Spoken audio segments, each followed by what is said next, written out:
Hello three N family. तो कैसे हैं आप सब? आई होप कि आप सब बढ़िया होंगे। तो वेलकम अपने रिवर्थ के वीडियो में। आप लोग सभी लोग काफ़ी ज़्यादा नाराज थे, तो ठीक है, हम ज़्यादा से ज़्यादा चैप्टर एक्सप्लेन करेंगे और आज रिवर्थ के 2 वीडियो आएंगे और फ्लेम एम्पर के भी 2 ही वीडियो आएंगे, क्योंकि फ्री तो नहीं हूँ, लेकिन मैं छोटे छोटे ही सही ज़्यादा चैप्टर के साथ वीडियोस को एक्सप्लेन कर दूंगा। ओके, खुश? तो चलो ज़्यादा बकवास नहीं करते हैं। लाइक टारगेट आप लोग याद रखना, आप लोग को लाइक करना है, क्योंकि लाइक टारगेट के बाद ही मैं इन्फॉर्म करूंगा कि वीडियो कब और कितनी बजे आएगा। ओके।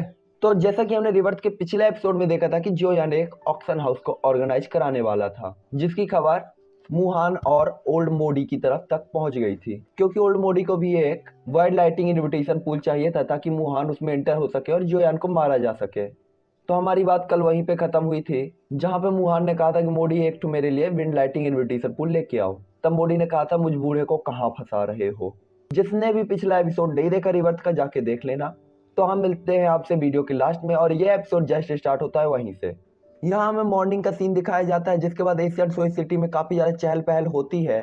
जिसके बाद हमें जियोयान दिखाया जाता है, जो कि स्माइल कर रहा होता है। इन 10 दिनों के दौरान जियोयान ने आराम करने की हिम्मत नहीं की थी, क्योंकि जियोयान ने ये 10 दिन अपने स्काई एक्सट्रैक्शन स्टेप के साथ तालमेल बैठाने में यूज किए थे। और अब 10 दिन बीत गए थे, तो इसका मतलब था कि आज वही दिन था कि जिस दिन जियोयान को ऑक्शन हाउस को ऑर्गेनाइज करना था। अब तक की फाइट के साथ जॉन की स्पिरिचुअल पावर भी बढ़ गई थी, और जॉन का जो स्पिरिचुअल क्लोन था उसकी पावर भी 1 star half martial emperor level की इंटरमीडिएट लेवल तक पहुंच चुकी होती है। जॉन यहाँ पे उठकर खड़ा ही होता है अपनी जगह से कि तभी उसे एल्डर गुयू की आवाज आती है, जो कि कहते हैं बच्चे, अगर तुम beyond lighting world lighting invitation pool को सेल करोगे तो मुझे लगता है कि तुम्हारे पास काफी तगड़ी मनी हो जाएगी। तभी जॉन भी उनकी मजे लेते हुए कहता है, तो क्या ओल्ड गुयू को भी एक चाहिए? मैं इसे आपको भी बेच सकता हूँ। जोयान की बात सुनकर ओल्ड गुयू कहते, बच्चे तुम मेरे मजे ले रहे हो? ठीक है, तो समय आने पर मैं भी तुम्हारे मजे लूंगा। उनकी बात पे जोयान थोड़ा सा एम्बेरस फील करता है और स्माइल कर देता है। इस टाइम पे हेवनली क्लाउड ऑक्शन हाउस पूरी तरीके से खचाखच होता है और आसपास लोगों की भीड़ भरी हुई होती है। और ये सभी लोग वर्ल्ड लाइटिंग इनविटेशन पूल के लिए ही आए थे। उस ऑक्शन हाउस के गार्ड भी जब ये देखते हैं तो वो काफी ज्यादा हैरान होते हैं, और उन्हें भी कुछ भी समझ में नहीं आता, क्योंकि उन्होंने भी ऐसा अट्रैक्शन बहुत कम ही टाइम देखा था। हालांकि तभी उस ऑक्शन हाउस से एक तेज आवाज आती है, जिसके बाद एक ब्लैक कलर के कपड़े पहने हुए ह्यूमन फिगर वहां पे अपेयर होती है। गार्ड भी उसे देखकर तुरंत ही ग्रीड करते हैं और झुक जाते हैं, जिसके बाद वो सभी कहते हैं यान जियो को ग्रीड। अब तक जियो एशियन सोसाइटी सिटी में काफी ज्यादा पॉपुलर हो चुका होता है और सभी उसकी रिस्पेक्ट करते थे। साथ ही साथ ऑक्शन हाउस के ओनर ने भी इन गार्ड को कहा था कि अगर वो जियो यान को देखे तो उसके साथ काफी ज्यादा रिस्पेक्टेडली बिहेव करे। जुएन उनकी तरफ हाथ हिलाता है और इसके बाद वो उन सभी भीड़ वाले लोगों की तरफ देखता है और स्माइल करते हुए काफी ज्यादा सेटिस्फाइड भी होता है, और कहता है आप सभी लोगों का यहाँ आने के लिए बहुत बहुत धन्यवाद। मैं इस ऑक्शन हाउस के अंदर ही अपने वर्ल्ड लाइटिंग इनविटेशन पूल को नीलाम करूंगा। मैं यहाँ पे 6 वर्ल्ड लाइटिंग इनविटेशन पूल को सेल करने वाला हूँ, और ये सब आप पर डिपेंड करेगा कि कौन इस इनविटेशन पूल को बाई कर पाएगा। जुआन की बात सुनकर तो उस पूरी भीड़ में ही हंगामा मच जाता है, क्योंकि लोगों को लगा था कि जोयान के पास टोटल 5 ही इनविटेशन पूल होंगे, लेकिन जोयान के पास तो प्रेजेंट टाइम में 7 थे, जिसमें से 6 वो बाई करने वाला था, सेल करने वाला था। हालांकि तभी जोयान के पीछे से एक आवाज आती है कि ब्रदर यान जियो तो पहले ही आ गए। ओल्ड में लगता है थोड़ा लेट हो गया हूँ। और इसके बाद एक ओल्ड और जोयान को फील होता है। सभी लोग जब इस वॉइस को सुनते हैं तो सभी लोग शॉक हो जाते हैं, क्योंकि उन्हें पता था ये वॉइस ब्रदर सॉन्ग की होने वाली थी। तभी जियोन कहता है कि ब्रदर आपने अभी बिल्कुल भी देर नहीं की है, तो सही टाइम है अंदर जाकर कुछ चीजों को तैयार करने का।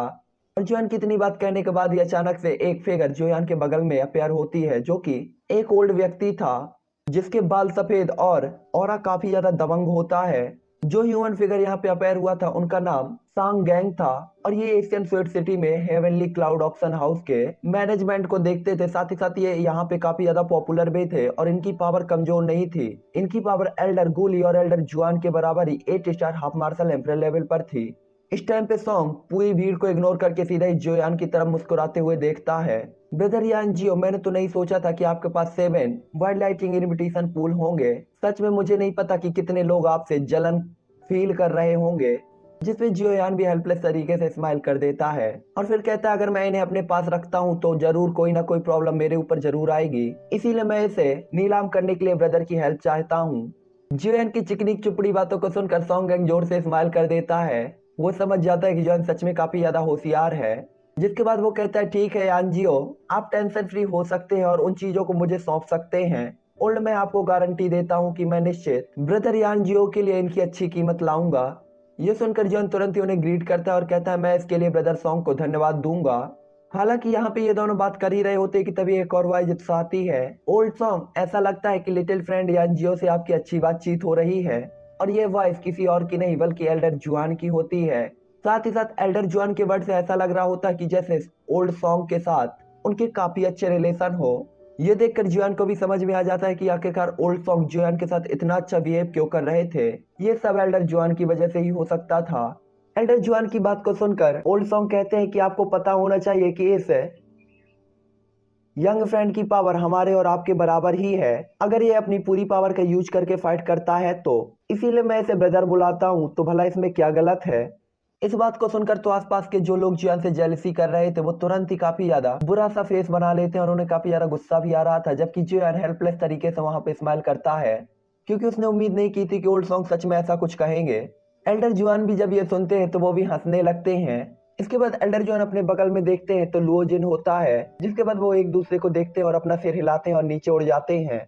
हालांकि ओल्ड सॉन्ग अभी भी एल्डर जुआन के ऊपर गुस्से में डांट रहे होते हैं, लेकिन जैसे ही वो लुओ जिन को देखते हैं तो अचानक से ही रुक जाते हैं और उनके वो वर्ड जो उनके मुंह से निकलने थे वहीं के वहीं फ्रीज हो जाते हैं। साथ ही साथ इस टाइम पे ओल्ड सॉन्ग को काफी ज्यादा पसीना भी आ रहा था, जबकि लुओ जिन उन्हें काफी ज्यादा स्माइल के साथ फ्रेंडली तरीके से देखता है। जन जब ओल्ड सॉन्ग की ऐसी हालत देखता है तो वो तुरंत ही लियोजिन की तरफ देखता है, जिसपे लियोजिन भी एक फ्रेंडली स्माइल से जोयान की तरफ देखता है।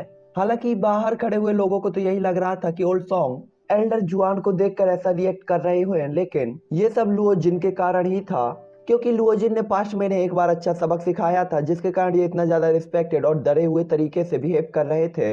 हालांकि तभी एल्डर जुआन कहते हैं ओल्ड सॉन्ग, जिसके बाद वो खुद को कंट्रोल करता है और उन सभी को ऑक्शन हाउस के अंदर ले जाने ही वाला होता है कि तभी उन्हें नॉर्थ डायरेक्शन से पावरफुल ऑरा फील होता है, जिसके बाद वो सभी लोग उसी डायरेक्शन में देखने लगते हैं। तभी जोयान भी अपनी स्पिरिचुअल पावर को पूरी तरीके से फैला देता है, जिसके बाद वो फील कर सकता था कि उस डायरेक्शन से आने वाले कुल लोग 4 हैं। तभी वहां से हमें 4 लोग वो दिखाए जाते हैं जो कि आ रहे थे। उसमें एक ओल्ड मैन था जो कि सबसे आगे था, इसके बाद सीन शेष 3 मोडी, यानबिंग और ओल्ड डेमन हु थे। इन सभी में झांग हाओ नहीं होता है, शायद उसकी पावर कम होने के कारण यानबिंग उसे साथ लेकर नहीं आया था। हालांकि जोयान को मोडी और बाकी लोगों से कोई भी फर्क नहीं पड़ता था, लेकिन जॉन का ध्यान जिसने सबसे ज्यादा अट्रैक्ट किया था वो ओल्ड मैन थे जो कि सबसे आगे चल रहे थे। इसलिए जॉन उन्हें काफी ज्यादा सीरियस तरीके से देख रहा होता है। जॉन ने फील कर लिया था कि लीड में जो ओल्ड मैन चल रहा है उसकी पावर काफी ज्यादा है और शायद उसका ऑरा जो होगा वो 9 star half martial emperor level तक पहुंच चुका है। हालांकि जॉन ने इनसे भी पावरफुल लोगों को देखा था, लेकिन ये अभी भी 9 मार्शल एम्पर लेवल का वॉरियर था और इसका ऑरा काफी ज्यादा पावरफुल था। हालांकि तभी वही ओल्ड मैन जोयान की तरफ देखते हुए कहता है इतनी कम उम्र में तुम्हारी जो स्पिरिचुअल पावर है वो दी स्टेज में पहुंच गई है, सच में तुम्हारे अचीवमेंट काफी अच्छे होंगे। और इसके बाद वो सभी लोग तुरंत ही उस ऑक्शन हाउस के एंट्रेंस गेट पर उतरते हैं, जिसके बाद वो ओल्ड मैन अपनी स्पिरिचुअल पावर को रिलीज करता है जो कि जोयान की स्पिरिचुअल पावर पे तुरंत ही अटैक कर देती है। ये देखकर तो जियान का चेहरा तुरंत ही पीला पड़ जाता है और जियान तुरंत ही अपनी स्पिरिचुअल पावर को वापस अपनी बॉडी में लेने की कोशिश करने लगता है। हालांकि अब तक जियोयान को काफी ज्यादा देर हो गई थी, क्योंकि जो ओल्ड मैन होता है उसकी स्पिरिचुअल पावर की पावर काफी ज्यादा थी और स्पीड भी काफी ज्यादा थी। जिसके बाद जैसे ही वो दोनों स्पिरिचुअल पावर्स आपस में टकराती हैं तो जियोयान का चेहरा तुरंत ही फीका पड़ जाता है और जियोयान तुरंत ही 2 कदम तक पीछे चला जाता है। तभी लियोजिन जियोयान को पकड़ के सहारा देता है और जब वो देखता है कि जियोयान की हालत पीली हो गई है तो वो कोल्ड आइज से तुरंत ही उस ग्रुप की तरफ देखता है जिसने जियोयान पर यह अटैक किया था। इस टाइम पे ऑक्शन हाउस के बाहर सॉन्ग गैंग और बाकी सभी लोग भी काफी ज्यादा सीरियस तरीके से उसी ग्रुप को देख रहे थे। एल्डर जुआन और सॉन्ग काफी ज्यादा सीरियस तरीके से कहते हैं आखिरकार चल क्या रहा है, वो ओल्ड मैन मोडी के साथ क्यों है, सबसे इम्पोर्टेंट बात तो यह है कि वो यहाँ क्यों आए हैं, क्योंकि पास्ट में कभी भी उसने अपना घर नहीं छोड़ा, हमेशा दूसरे लोग ही उससे मिलने के लिए जाते थे, तो वो आज यहाँ पर क्यों आया है। इस टाइम पे सभी के दिल में बस यही चल रहा होता है कि आखिरकार क्या हो सकता है और मोडी क्या करने वाला है। तभी एल्डर जुआन कहते हैं मैंने स्पिरिचुअल पावर के अटैक्स को आपस में फील किया है, जो देखकर मुझे ऐसा लग रहा है कि वो जोयान पर अटैक करने के लिए आया है, लेकिन उसने जोयान पर अटैक क्यों नहीं किया। आखिरकार मोडी तो उसे कुछ भी नहीं दे सकता है, फिर वो मोडी के पीछे क्यों चल रहा है। इस बात को सुनकर लुओजिन भी काफी ज्यादा सीरियस हो जाता है, जो कि जोयान को पकड़े हुए था। जिसके बाद वो गुस्से में बोलता है इतना सोचने की कोई जरूरत नहीं है, अगर वो लोग यहाँ पर आए हैं तो वो जरूर ही कोई ना कोई चाल जरूर चलेंगे, तो हमें भी उनके साथ सॉफ्ट रहने की कोई जरूरत नहीं है। लोजिन की बात को सुनकर ओल्ड सॉन्ग और तुरंत ही एल्डर जुआन सीरियस हो जाते हैं और कहते हैं ठीक है। हालांकि जो आया था वो 9 star half martial emperor level का वॉरियर था, लेकिन अगर लुओ जिन ने कहा था तो अब यहाँ पे किसी को भी किसी से डरने की जरूरत नहीं थी। तभी ब्रदर सॉन्ग कहते हैं, मैं सोच रहा था कि आखिरकार कौन आया है, तो ये मास्टर म्यू है। क्या बात है, मैंने तो सुना था कि कई सालों से आपने इस आउटर वर्ल्ड के किसी भी मामले में दखल नहीं किया। क्या आपको भी वर्ल्ड लाइटिंग इनविटेशन पूल में इंटरेस्ट है? तभी उन चार लोगों का ग्रुप भीड़ के सामने उतरता है और इसके बाद ओल्ड सॉन्ग के वर्ड सुनकर वो भीड़ वाले सभी लोग उसी ओल्ड मैन की तरफ देख रहे होते हैं और वो काफी ज्यादा डरे हुए भी होते हैं, क्योंकि उन्होंने ये नाम सुन रखा था। उन्हें अच्छी तरीके से पता था कि एशियन सोसाइटी के अंदर दो पावरफुल लोगों में से एक है ये। दूसरा कौन है आप लोग कमेंट में बताना।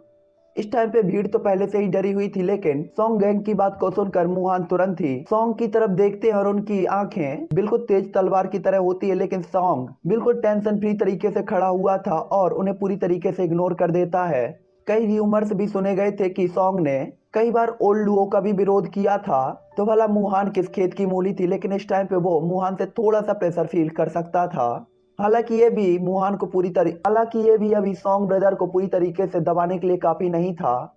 ये देखकर मुहान अचानक से काफी ज्यादा सीरियस हो जाता है, क्योंकि उसने सुन रखा था कि सॉन्ग गैंग का मिजाज कैसा है। वो काफी ज्यादा एरोगेंट थे और बहुत कम ही लोग थे जो कि उन्हें दबा सकते थे। लेकिन अब जब उसने देख लिया था तो उसे विश्वास हो गया था कि सॉन्ग गैंग सच में काफी ज्यादा निडर है, और जैसा कि उसके र्यूमर्स होते हैं वो बिल्कुल वैसा ही था।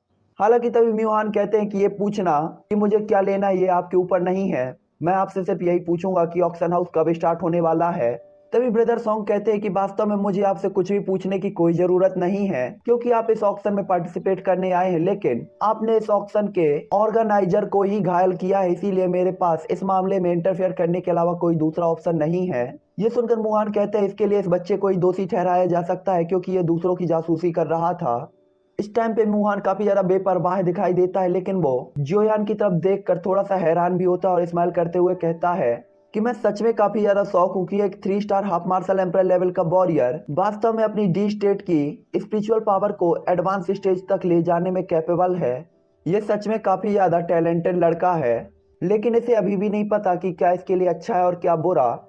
इस टाइम पे मुहान की power 9 star half martial emperor level पर थी और उस पावर के साथ वो किसी को भी दबा सकता था, और यहाँ पे उसे कुछ भी बोलने का अधिकार भी था, और इसीलिए वो जोयान और बाकी सबकी बेइज्जती पे बेइज्जती किए जा रहा होता है। ये देखकर लुओजिन को काफी ज्यादा गुस्सा आता है और उसे ये चीज अच्छी नहीं लगती कि वो जोयान की डिसरिस्पेक्ट कर रहा है। इसीलिए वो आगे बढ़ने ही वाला था, क्योंकि उसकी और जोयान की दोस्ती भले ही कुछ टाइम की रही हो या कुछ टाइम पहले ही स्टार्ट हुई हो, लेकिन ये दोस्ती सच में काफी ज्यादा गहरी थी। और जब लुओजिन ने देखा कि जोयान मुसीबत में है और कोई उसके ऊपर ऐसे आरोप लगा रहा है, तो वो चुप कैसे रह सकता था। ब्रदर सॉन्ग और एल्डर जुआन जैसे ही देखते हैं कि लुओजिन आगे बढ़ने वाला है, तो वो लोग भी काफी ज्यादा उदास होकर एक दूसरे को देखते हैं, लेकिन वो भी एक दूसरे की तरफ देखकर फिर आगे बढ़ने के लिए रेडी हो जाते हैं। हालांकि तभी जुआन अपनी स्टोरेज रिंग से एक मेडिसिनल पिल को निकालकर अपने अंदर खाता है और थोड़ी सी पावर फील करके वो लुओजिन के हाथ को पकड़ लेता है और अपना सिर हिलाकर उसे जाने से मना कर देता है। जिसके बाद कहता है इसमें उनकी कोई भी गलती नहीं थी, मुझे भी नहीं पता था कि उनकी स्पिरिचुअल पावर इतनी ज्यादा पावरफुल होगी। ये रिजल्ट वास्तव में मेरी ही लापरवाही के कारण है।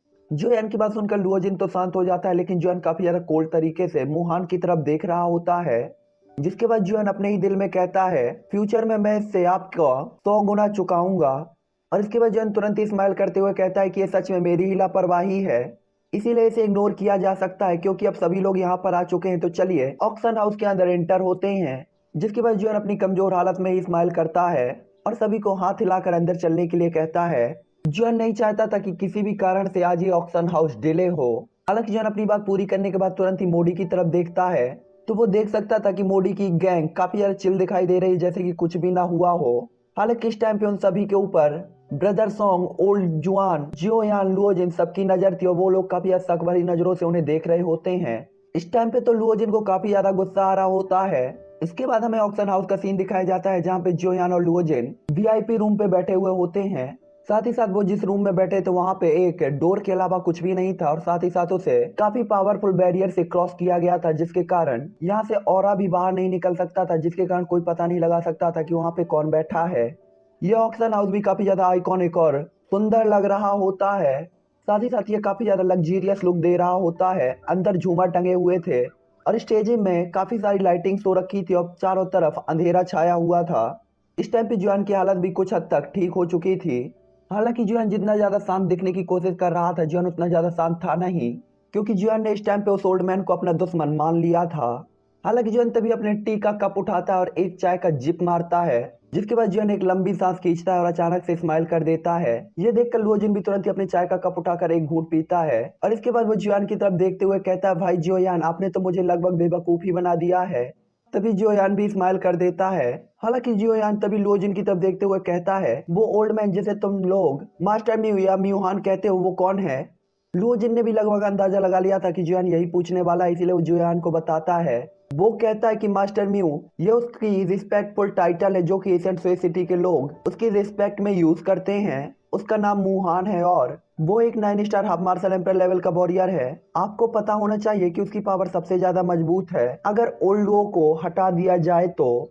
ये सुनकर जोयान भी अपना सिर हिला देता है। तभी लुओजिन आगे बताता है कि मुहान साउथ वेस्ट रीजन के बॉर्डर में रैंक 3 का फॉर्मेशन मास्टर भी है। लुओजिन की यह बात सुनकर जुआन काफी ज्यादा चौंक जाता है और साथ ही साथ समझ भी जाता है कि उसकी स्पिरिचुअल पावर इतनी ज्यादा पावरफुल क्यों थी। अब तक जुआन एक बात तो समझ गया था कि इससे निपटना उसके लिए काफी ज्यादा मुश्किल होने वाला है, क्योंकि उन दोनों के बीच का पावर का गैप काफी ज्यादा था जिसे आसानी से नहीं भरा जा सकता था। और अगर जुआन को अकेले ही म्यूहान से फाइट करनी पड़ी तो वो उससे जीत नहीं पाएगा, भले ही उसका sky extraction step advance stage तक पहुंच गया हो। इस टाइम पे जुआन समझ गया था कि ये सब मोडी की ही चाल है और मोडी अब और नहीं रुकेगा, और उसने इस टाइम पे अपने ट्रम्प कार्ड को यूज किया था और इतने पावरफुल आदमी को बुलाया था, जिसका मतलब था कि मोडी जुआन से काफी ज्यादा नफरत करता था। हालांकि यहाँ पे हर किसी को ही पता था कि मोडी ऐसा इसलिए करता है क्योंकि उसे जोयान की हेवनली फ्लेम चाहिए थी। जोयान को मारना तो उसका दूसरा लक्ष्य था।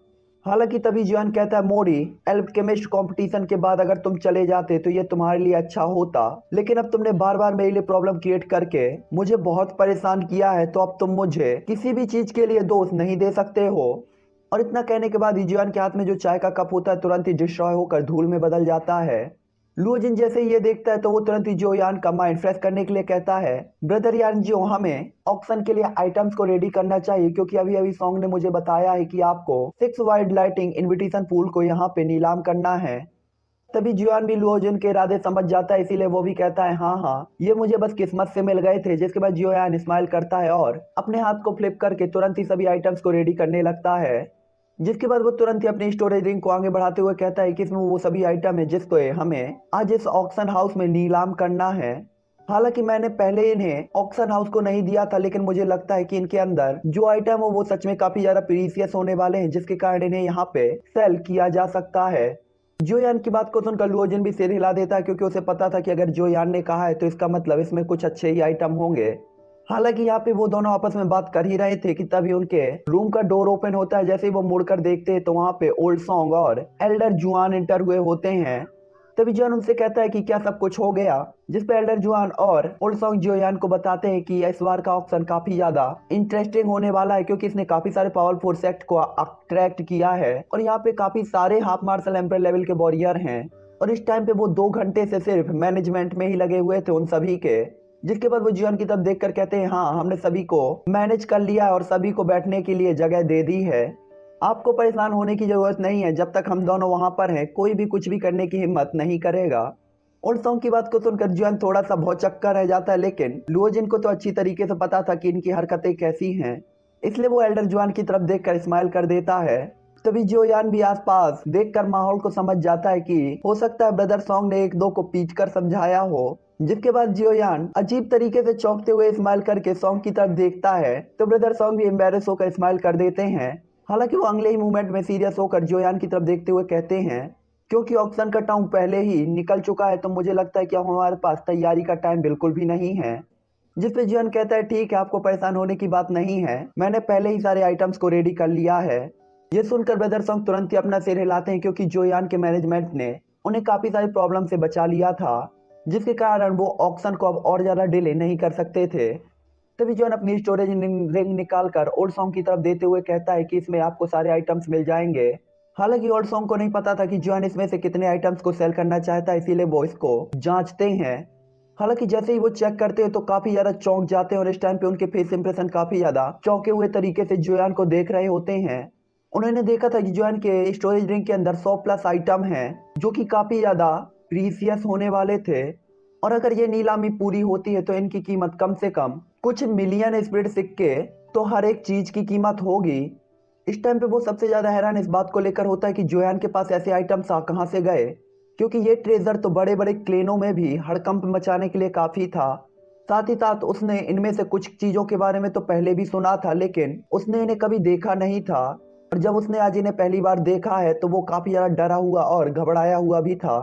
वो जुआन को इस तरीके से देख रहा था और सोच रहा था कि आखिरकार जुआन इन सभी चीजों को ऑक्शन में नीलाम क्यों करना चाहता है। हालांकि तभी वो सोचता है कि हो सकता है इन चीजों का जोयान के लिए कोई भी यूज ना हो। मेरे को लग रहा है हेम्यू की अंगूठी के आइटम इसने बेच दिए। इस टाइम पे इस ऑक्शन हाउस के अंदर एक भी सीट खाली नहीं थी और लोग फिर भी आते जा रहे थे। साथ ही साथ अगर बात की जाए इनमें से सबसे कमजोर वॉरियर की तो वो था 2 star half martial emperor level का। साथ ही साथ काफी सारे लोगों को तो बाहर ही रोक दिया गया था, जिसके कारण वो सभी लोग काफी ज्यादा उदास थे कि वो आखिरकार अंदर नहीं जा पाए। हालांकि इतनी सारी भीड़ को देखकर ओल्ड सैंग और एल्डर जुआन और जोयान बाकी सभी लोगों ने मिलकर एक रूल को रखा था कि अगर किसी को भी इस ऑक्शन के अंदर एंटर होना है तो उसे एंट्री फीस देनी होगी, जो कि होती है 50,000 स्पिरिट क्वाइन। साला हर जगह धंधा खोल रखा है इसने। अरे फ्लेम एम्परर वालों, तुम रिवर्थ देख के तो देखो। इसमें लड़कीबाजी भले रही है लेकिन इंटरेस्ट काफी ज्यादा है। ऐसा नहीं है कि लड़कीबाजी नहीं है, आगे है। हालांकि काफी सारे लोगों के लिए तो ये 50,000 स्पिरिट कॉइन कुछ भी नहीं था। आखिरकार वो इतने ज्यादा एक्साइटेड थे, इसलिए उन्होंने इस सारे कीमत को पे कर दिया था।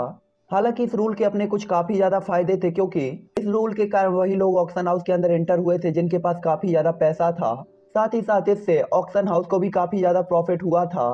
हालांकि ये सभी लोग ओल्ड सॉन्ग का ही प्लान था कि ऐसा रूल रखना चाहिए, क्योंकि इतने सालों से ऑक्शन हाउस को ऑर्गेनाइज करते हुए उसका दिमाग काफी ज्यादा तेज चलने लगा था। और चाहे कुछ भी हो, इससे जोयान और ऑक्शन हाउस दोनों को ही प्रॉफिट था और इसका कोई भी नुकसान नहीं थे। हालांकि अब तक सभी लोग काफी ज्यादा बेचैन हो गए थे और वो शोर शराबा भी कर रहे होते हैं, क्योंकि ऑक्शन हाउस अभी तक स्टार्ट नहीं हुआ था, जिसके कारण वो और ज्यादा वेट नहीं कर सकते थे। हालांकि उस ऑक्शन हाउस के सबसे फर्स्ट रो में जो 4 लोग बैठे हुए थे वो मोडी और मुहान का ही ग्रुप था और वो चुपचाप अपनी आंखें बंद किए हुए बैठे थे। हालांकि इस शोर शराब से मुहान को काफी ज्यादा बुरा लगता है और इसलिए वो तुरंत ही अपने दबंग औरे को चारों तरफ फैला देता है, जिसके परिणाम स्वरूप सभी लोग चुपचाप बैठ जाते हैं। हालांकि तभी एक आवाज आती है, हाँ हाँ मुझे बुरा लग रहा है कि थोड़ा सा लेट हो गया, मुझे कुछ पिछले कुछ मुद्दों को निपटाना था, इसीलिए मुझे थोड़ी सी देर हो गई। आखिरकार आप सभी लोग इतने ज्यादा लोग आए हुए हैं तो मुझे भी कुछ चीजों का ध्यान तो रखना जरूरी था। और इसके बाद स्टेज के ऊपर हमें सॉन्ग गैंग दिखाई देते हैं, जो कि काफी ज्यादा एक्साइटेड होते हैं और हंस रहे होते हैं। इस टाइम पे सभी लोग सॉन्ग गैंग की तरफ देखते हैं, तभी सॉन्ग गैंग मुहान की तरफ देखते हैं और स्माइल करते हुए कहते हैं, मास्टर म्यू का बहुत बहुत धन्यवाद। मुझे लगता है जब मैं यहाँ पर नहीं था तो मास्टर म्यू ने यहाँ पे व्यवस्था बनाए रखने में मेरी मदद की है, इसके लिए ओल्ड मैं आपको बहुत बहुत धन्यवाद देता हूँ। तभी म्यूहान कहते हैं कि अगर आप सच में मुझे धन्यवाद देना ही चाहते हैं तो जल्दी से वर्ल्ड लाइटिंग इनविटेशन पूल निकालिए और मैं इसकी बोली लगाऊं। तभी म्यूहान को देखकर ओल्ड सॉन्ग स्माइल करते हुए कहते हैं कि आप मजाक कर रहे हैं। आखिरकार इस ऑक्शन हाउस में काफी सारी चीजों को नीलाम करना है और उसकी लिस्ट जानजियो ने हमें पहले ही दे दी है। मैं तो सिर्फ चीजों को नीलाम करने के लिए यहाँ पर हूँ, तो मैं इसमें कोई बदलाव नहीं कर सकता। इसीलिए मुझे उम्मीद है कि आप थोड़ी देर तक इसका वेट कर सकते हैं। और इतना कहने के बाद ओल्ड सॉन्ग तुरंत ही स्माइल करते हैं और उन्हें इग्नोर करके बाकी लोगों की तरफ देखते हैं। हालांकि तभी ओल्ड सॉन्ग कहते हैं कि हमारी एशियन स्वेट सिटी के 2 पावरफुल लोगों में से एक मुहान यहाँ पर प्रेजेंट है, तो मैं चाहूंगा कि उन्हें मैं एक वीआईपी रूम पे लेके जाऊं, क्योंकि यहाँ पे बैठना उनकी डिसरिस्पेक्ट है। जिसके बाद वो उन्हें वहां पे चलने के लिए कहते हैं, तो मुहान कहते हैं, अगर तुम मुझे खुद ही कह रहे हो तो मैं वहां तुम्हारे साथ जरूर चलूंगा, लेकिन क्या तुम सच में सोचते हो कि यहाँ की कोई चीज मेरी जांच से बच सकती है? इस टाइम पे मोडी और यानबिंग भी काफी ज्यादा शौक होते हैं और वो ब्रदर सॉन्ग को ही देख रहे होते हैं और उन्हें कुछ भी समझ में नहीं आता।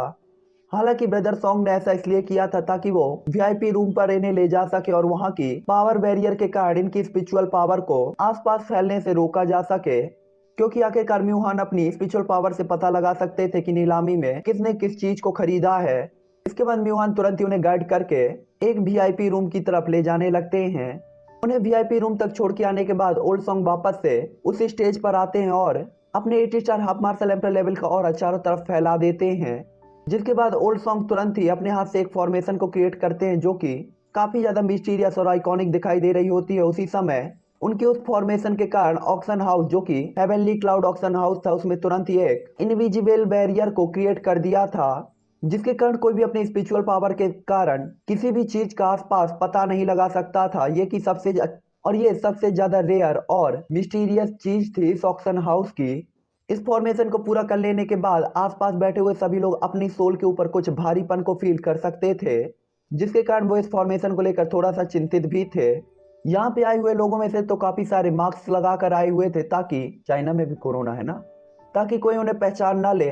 तभी अचानक एक वॉइस गूंजती है जो कि ब्रदर सॉन्ग की होती है, और वो कहते हैं, मैंने सभी लोगों को काफी ज्यादा वेट कराया क्योंकि अब सारी तैयारियां पूरी हो चुकी हैं, तो जिस चीज का इंतजार था अब वो स्टार्ट होगा। आप लोग जिस चीज को लेने के लिए आए हैं वो सभी इस स्टोरेज रिंग में है। जैसे ही सभी लोग उस स्टोरेज रिंग को देखते हैं और वाइल्ड लाइटिंग इनविटेशन पूल के बारे में सुनते हैं, तो अचानक से काफी ज्यादा एक्साइटेड होकर हंसने लगते हैं।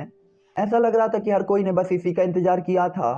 तभी ब्रदर सॉन्ग कहते हैं, क्योंकि आप लोग इसका वेट कर रहे हैं तो चलिए अब मैं अनाउंस करता हूँ कि हेवनली क्लाउड ऑक्शन हाउस में ऑक्शन को स्टार्ट किया जा रहा है।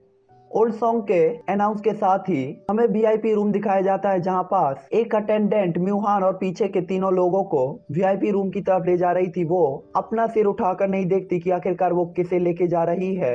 रूम तक पहुंचने के बाद बेटर एक तरफ खड़ी हो जाती है और इसके बाद वो सभी लोग उस रूम के अंदर एंटर होते हैं। हालांकि वो लोग जैसे ही उस रूम के अंदर एंटर होते हैं तो वो तुरंत ही उस वेटर से कहते हैं कि आपको अब यहाँ रहने की कोई जरूरत नहीं है और ना ही हमें डिस्टर्ब करने की जरूरत है, इसीलिए आप यहाँ से जा सकते हैं। और इसके बाद वो सभी लोग उस डोर को बंद कर देते हैं। डोर के बंद होने के बाद हमें वो वेटर दिखाया जाता है जो कि धीरे धीरे अपना सिर ऊपर करता है, जिसके बाद उसका सुंदर चेहरा सभी कोई देख सकता था, जो कि था लुओ जिन।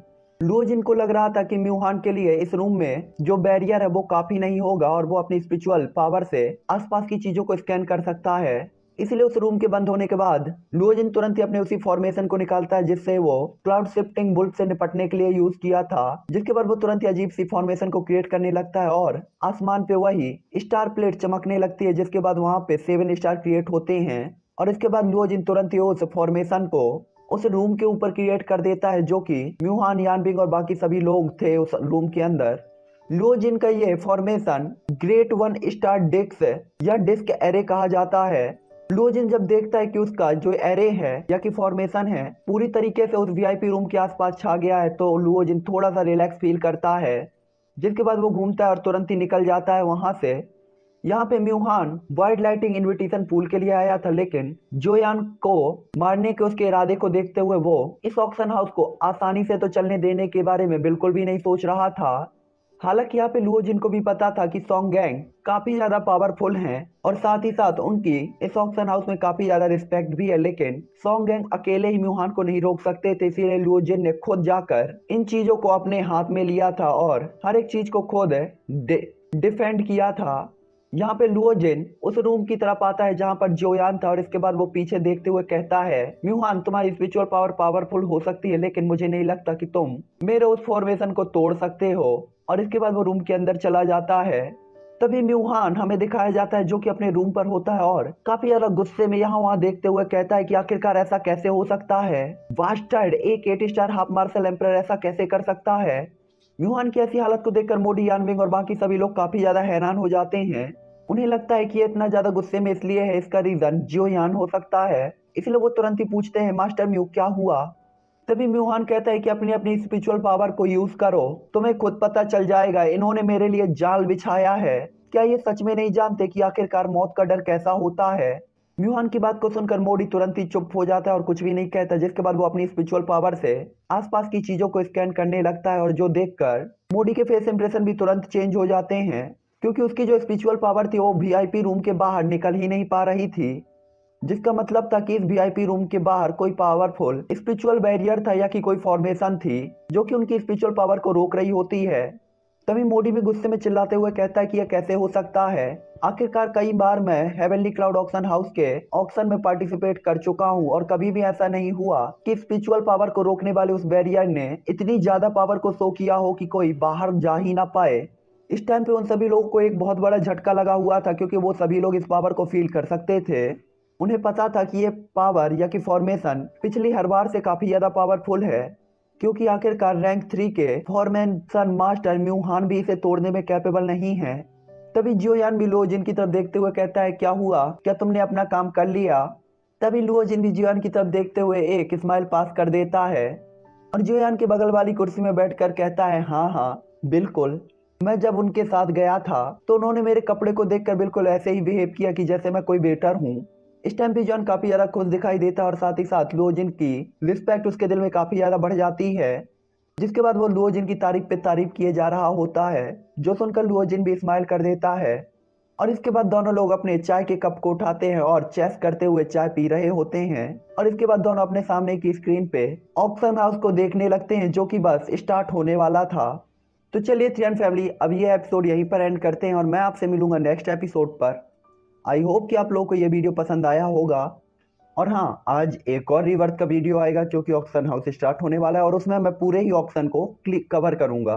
कल वीडियो नहीं आ पाया था क्योंकि कल फ्लेम एम्परर का वीडियो एक्सप्लेन किया, इसके बाद मुझे रिवर्थ का वीडियो एक्सप्लेन करना था, बट मैं नाइट में ही चला गया था क्योंकि गाँव में हूँ और खेती किसानी चल रही है यार। मतलब अभी धान कट रही थी तो वहां पे जाकर चीजों को भरवाना था, हार्वेस्टर चल रहा था। ऑब्वियसली जो लोग गांव से बिलोंग करते होंगे उनको पता होगा कि इस टाइम पे कटाई बुवाई और जुताई चल रही है। तो जब गांव में हो ना तो ये सब चीजें देखनी पड़ती हैं।